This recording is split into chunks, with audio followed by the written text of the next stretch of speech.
Hello friends, welcome back to our YouTube channel GK with me. तो आज के इस वीडियो में मैं आपके साथ डिस्कस करने वाली हूँ DSSB की कंप्लीट स्ट्रेटेजी। कौन सी बुक से आपको पढ़ना है, क्या इसमें आपको कोचिंग की नीड है या नहीं है, आप सेल्फ स्टडी कैसे कर सकते हैं, या आपके लिए कौन सी बुक बेस्ट रहेगी, तो सारा का सारा आज के इस वीडियो में मैं आपके साथ डिस्कस करने वाली हूँ। तो इस वीडियो में लास्ट तक बने रहिएगा और अगर आपने चैनल सब्सक्राइब नहीं किया तो सब्सक्राइब कर दीजिएगा, क्योंकि आपको आगे बहुत सारा कंटेंट हमारे चैनल पर देखने को मिलने वाला है। अगर आप हमारे चैनल पर विजिट करेंगे तो देखेंगे कि मैंने बहुत सारी वीडियोस लेक्चर में पढ़ा रखा है, ऑलरेडी बहुत सारा पढ़ाया हुआ है और आगे भी आपको बहुत सारा जो भी सिलेबस होगा वो दिखाई देगा। तो मैं आपको बेहतर कंटेंट प्रोवाइड कराने की कोशिश करूंगी, बट उससे पहले मैं आपके साथ डिस्कस करने वाली हूँ कंप्लीट स्ट्रेटेजी कि आपको DSSB के लिए जो कॉमन सेक्शन रहने वाला है उसकी तैयारी कैसे करनी है। ये चाहे आप PRT का एग्जाम देंगे, चाहे TGT, PGT कोई भी एग्जाम देंगे, NTT कोई भी एग्जाम देंगे, DSSB का सभी में इक्वली इंपॉर्टेंट रहेगा। ठीक है, तो ऐसा नहीं है कि PGT की वैकेंसी आई है तो ओनली मैं ये वीडियो PGT के लिए बना रही हूँ, ऐसा नहीं है। आप चाहे कोई भी लेवल का एग्जाम देंगे, सभी में इक्वली इंपॉर्टेंस रखेगा, क्योंकि कॉमन सेक्शन जो है वो सब में सेम है। क्योंकि सब्जेक्ट तो आपको अपने आप ही प्रिपेयर करना पड़ेगा, बट कॉमन सेक्शन के लिए आप जो है किसी भी रिसोर्स का सहारा ले सकते हैं। ठीक है, तो सबसे पहले मैं आपके साथ सिलेबस डिस्कस करूंगी। कॉमन सेक्शन कितने मार्क्स का रहता है, कितने मार्क्स लेने होते हैं, क्वालिफाइंग मार्क्स कितने होते हैं, तो ये सब मैं आपके साथ डिस्कस करने वाली हूँ। तो सबसे पहले मैं आपको बता देती हूँ कि इसका जो मोड होगा एग्जामिनेशन का वो आपका ऑनलाइन मोड रहने वाला है। तो DSSB का जो एग्जाम होता है वो कंप्यूटर बेस्ड एग्जाम होता है, CBT होता है। ये चंडीगढ़ की तरह आपका ऑफलाइन मोड में एग्जाम नहीं होगा। ठीक है, इसके बाद क्वेश्चंस की बात कर लेते हैं। तो आपके 200 क्वेश्चंस रहते हैं, जिसमें से आपका 100 मार्क्स का कॉमन सेक्शन रहता है, वही उसी के बारे में हमारी ये वीडियो रहने वाली है। बाद में मैं आपको आपके सब्जेक्ट के बारे में भी थोड़ा सा बता दूंगी। इसके बाद आपके एग्जाम में नेगेटिव मार्किंग रहेगी और नेगेटिव मार्किंग आपकी 1/4 रहने वाली है, यानी कि अगर आप 4 क्वेश्चन गलत करते हैं तो आपका 1 नंबर वहां पर कट हो जाएगा। इसके बाद क्वालिफाइंग की बात कर लेते हैं। ये बहुत इंपॉर्टेंट बात है, क्योंकि बहुत सारे कैंडिडेट ने मुझसे पूछा भी था इसके बारे में, तो मैं आपको बता देती हूँ। जो आपका कॉमन सेक्शन है, यानी कि जो आपका 100 मार्क्स का रहेगा, उसके साथ साथ जो आपका सब्जेक्टिव पार्ट रहेगा, दोनों में ही आपको 40% मार्क्स लेने जरूरी है। ऐसा लगाकर चलिए, अगर मान लो आप कॉमन सेक्शन में 40% ला रहे हैं और उसके साथ साथ जो आपका सिलेबस है वहां भी 40% ला रहे हैं, देन आपका जो है आपके, मान लो अगर मार्क्स ज्यादा है तो आप उस लिस्ट में ऐड हो जाएंगे। एक और कंडीशन भी ये हो सकती है कि मान लो आप सब्जेक्ट में अच्छे मार्क्स ले आते हैं, सब्जेक्ट में आप 100 में से 90 मार्क्स ले आते हैं, लेकिन आप कॉमन सेक्शन में 40% लाने थे, लेकिन वहां पर आप कम मार्क्स पर अटक कर रह जाते हैं, आप वहां पर 39 पर अटक कर रह जाते हैं, 1 मार्क्स की कमी रह जाती है, तो आप उस लिस्ट में शामिल नहीं होंगे। चाहे आपके कितने भी मार्क्स हो, चाहे आप मेरिट लिस्ट में भी शामिल हो, तो भी आपको उसमें इंक्लूड नहीं किया जाएगा। तो सबसे इंपॉर्टेंट बात है, तो आपको दोनों को ही इक्वल इंपॉर्टेंस देनी है और उसके लिए इतनी ही तैयारी करनी है। ठीक है ना, तो ये बात को आपको बहुत अच्छे से ध्यान में रख लेना है। तैयारी दोनों की ही करनी है, ये जरूरी नहीं है कि आपको उसमें ओनली 40% ही लाने हैं तो आपका काम चल जाएगा, ऐसा नहीं है। आपको 40% तो लाने ही लाने हैं, बट आप कोशिश करें कि आपके जो इसमें मार्क्स रहे वो 80 के अराउंड रहने चाहिए, तभी आप मेरिट लिस्ट में शामिल हो पाएंगे। क्योंकि इसमें ऐसा नहीं है कि आपकी बाद में वेटिंग लिस्ट लगेगी, इंटरव्यू होगा, इसमें ऐसा कोई प्रोसीजर नहीं होने वाला है। ये ओनली आपकी मेरिट लिस्ट जाएगी और उसी के आधार पर आपका सिलेक्शन हो जाएगा। यहाँ पर कोई भी मतलब जैसे वेटिंग लिस्ट वगैरह होती है वो नहीं जाती है। ठीक है, एग्जाम की बात कर लेते हैं। तो आपकी जो PRT की वैकेंसी है, TGT की वैकेंसीज जो नहीं आई है, उसके पूरे चांसेस हैं कि जनवरी में आपको वैकेंसीज देखने को मिल सकती हैं। तो आप अपनी प्रिपरेशन जारी रखें, जितना भी कंटेंट जहां से भी मिलता है उसे करते रहे, क्योंकि अगर मान लो जनवरी में आपका नोटिफिकेशन आउट हो जाता है तो आपका एग्जाम के पूरे चांसेस हैं कि मार्च अप्रैल में आपका एग्जाम हो जाएगा। क्योंकि उसके बाद आपको पता है, आप सभी को पता है, इलेक्शंस कंडक्ट हो जाएंगे और ये सभी चाहेंगे कि मतलब जितनी भी भर्तियां हैं वो इलेक्शन से पहले पूरी कर ली जाए। इसके बाद इंटरव्यू नहीं होता है, ओनली सिंगल एग्जाम होता है। 9 जनवरी से आपके एग्जाम फॉर्म फिलिंग स्टार्ट होगी और फरवरी तक आप एग्जाम फॉर्म फिल कर सकते हैं। लैंग्वेज दोनों में ही आपका पेपर रहता है, हिंदी में भी और इंग्लिश में भी। सेंटर आपका दिल्ली रहेगा, सैलरी आपकी 55K प्लस रहने वाली है। ठीक है, तो अब यहाँ पर अब मैं आपके साथ डिस्कस करूंगी आपके जो भी आपका सिलेबस रहने वाला है उसके बारे में, कि आप इतने दिनों में अपनी जो तैयारी है उसको कैसे अच्छा कर सकते हैं। आपको सिर्फ ये सोचकर नहीं पढ़ना है कि नोटिफिकेशन आएगा तभी हम पढ़ेंगे, क्योंकि मान लो आप गवर्नमेंट जॉब की तैयारी कर रहे हैं तो आपको हमेशा ही पढ़ते रहना है जब तक कि आपकी जॉब नहीं लग जाती है। मान लो आप DSSB की तैयारी करेंगे, इसके बाद कोई और एग्जाम देंगे या उससे पहले कोई एग्जाम देंगे, मान लो कहीं पर और वैकेंसीज आ जाती है, तो आप अपने आप को प्रिपेयर रखिए। आपकी एक तैयारी सभी एग्जाम्स में काम आनी चाहिए, आप इस तरीके से तैयारी कीजिए। तो सबसे पहले अब मैं जनरल सेक्शन की बात कर लेती हूँ, जो आपके तीनों ही लेवल में NTT, PRT, TGT, PGT सभी में काम आने वाली है। तो उसकी अगर हम बात करते हैं तो मैं आपको बताती हूँ 100 मार्क्स में आपके पास क्या क्या रहता है। 100 मार्क्स में आपकी जीके रहती है, उसके साथ साथ आपका करंट अफेयर्स रहता है। सेकंड बात कर लेते हैं, यहाँ पर रीजनिंग रहती है, ये भी 20 मार्क्स की रहेगी। वो जीके जीएस भी आपका, जीके और करंट अफेयर भी आपका 20 मार्क्स का था। फिर रीजनिंग 20 मार्क्स की और मैथ्स 20 मार्क्स का है। इसके बाद इंग्लिश की बात करते हैं, इंग्लिश 20 मार्क्स की और हिंदी लैंग्वेज भी 20 मार्क्स की है। तो ये सारे 5 के 5 सेक्शन मिलाकर आपके 100 मार्क्स तैयार हो जाते हैं। तो ये रहता है आपका जनरल सेक्शन 100 मार्क्स का, ठीक है। तो मैं बताती हूँ आपको इसकी तैयारी कैसे करनी है।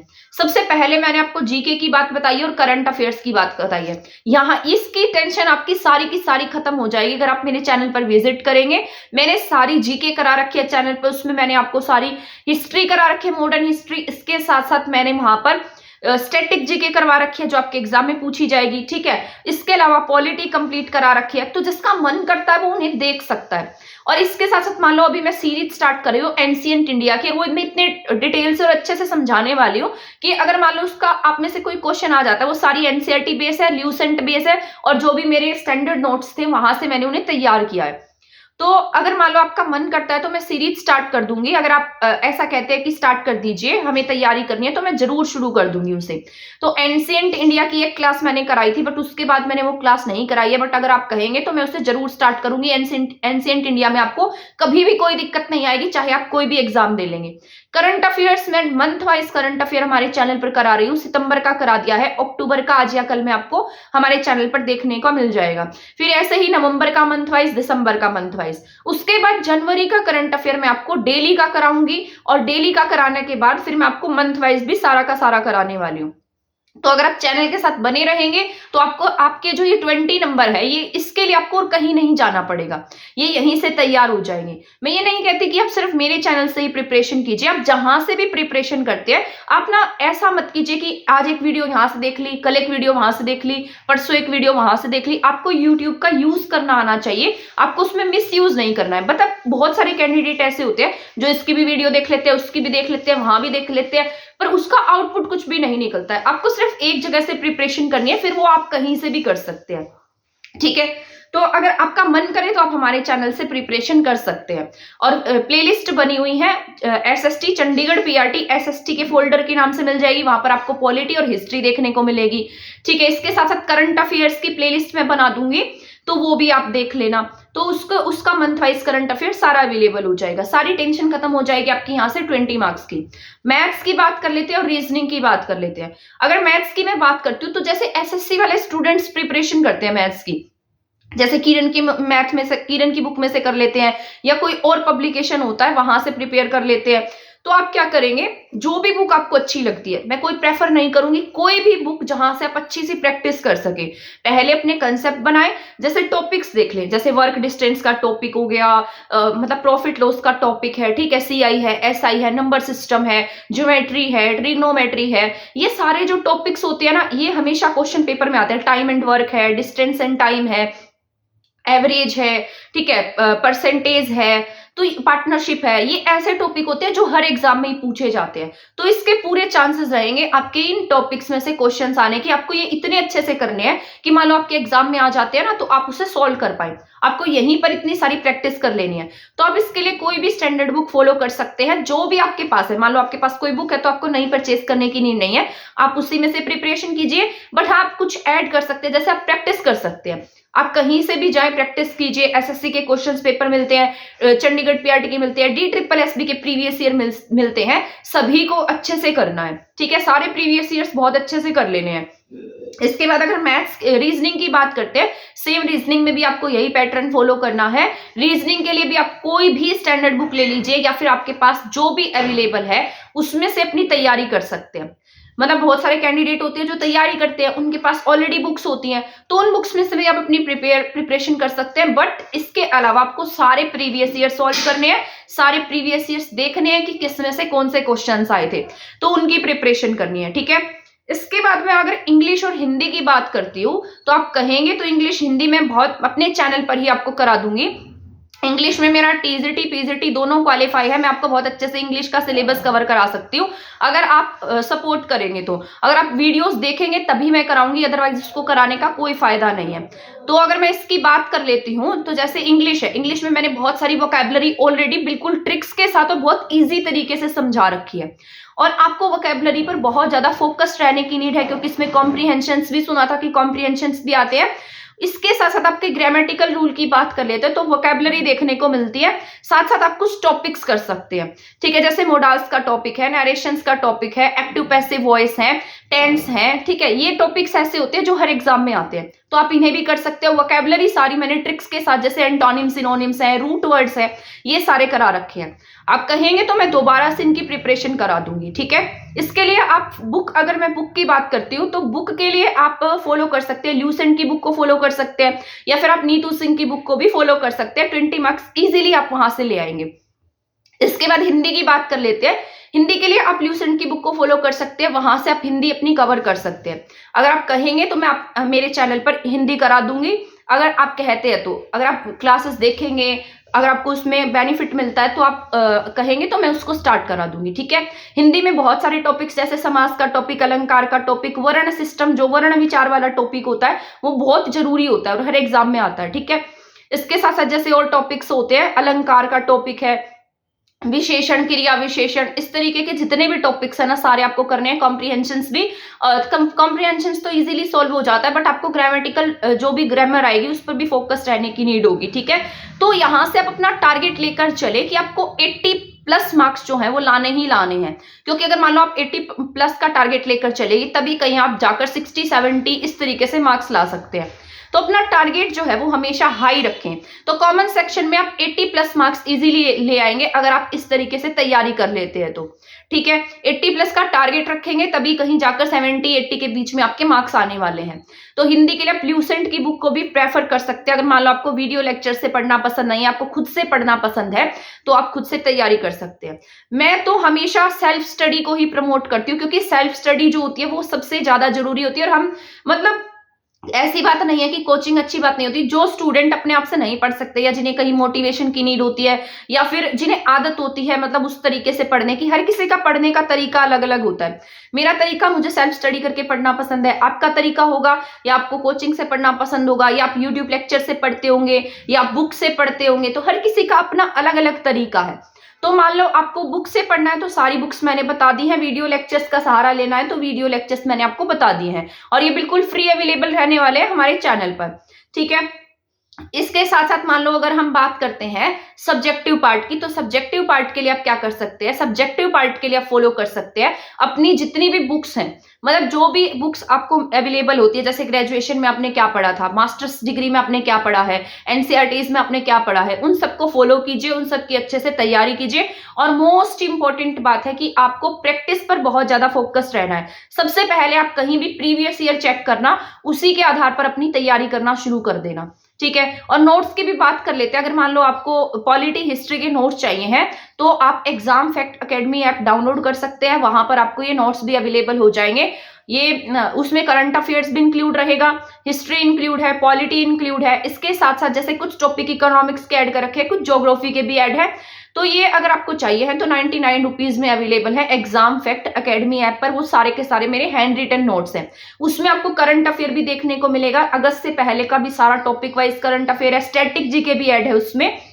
और उसके साथ साथ सारा सितंबर का, अक्टूबर, नवंबर, दिसंबर का करंट अफेयर मैं ऐड करती जा रही हूँ।